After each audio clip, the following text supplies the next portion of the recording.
এখানে সুমনদা এই লোকটার পেটে ঢিসুম করে একটা ঘুষি মারলো, কিন্তু লোকটা যখন মাটিতে পড়লো দেখুন ও বুকে হাত দিয়েছে। সুমনদা কোথায় ঘুষি মেরেছিল মনে হয় লোকটা ভুলে গেছে। এই সিনে আমরা দেখতে পাই ইতিদের পেছনে একটা গাছ রয়েছে, কিন্তু যখন ক্যামেরা অ্যাঙ্গেল চেঞ্জ হয়, এ কি আপনারা গাছটা খুঁজছেন? আমি তো ইতিদিকে দেখছি। আহা কি সুন্দর।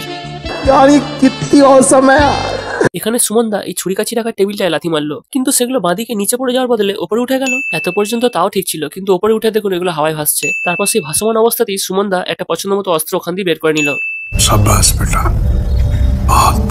এখানে সুমনদার পেছনে যে আচারের বয়মগুলো রয়েছে দেখুন সবকটার ঢাকনা আটকানো আছে। তারপর ওখানে সুমনদার বন্ধু আসে, এবং আরেকবার যখন ক্যামেরা অ্যাঙ্গেল চেঞ্জ হয় দেখুন ওখানে একটা লাল রঙের ঢাকনা বাইরে পড়ে আছে, কিন্তু প্রথমে তেমন কোনো ঢাকনা বাইরে ছিল না।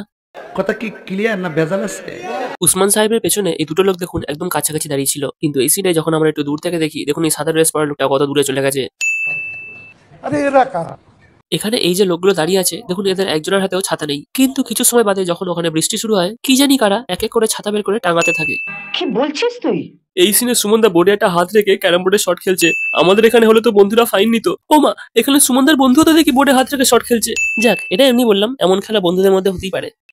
ये बड़ी अच्छी बात कही आप। এখানে সাকিবদা সবাইকে মেরে চলে হাওয়ায় উঠছে, কিন্তু এই লোকগুলোকে দেখুন কতটা দূরে দূরে রয়েছে। এদের গায়ে হাত লাগা তো সম্ভব নয়, তাও এরা হাওয়ায় উঠছে। তোমার দ্বারা কিছুই অসম্ভব নয়।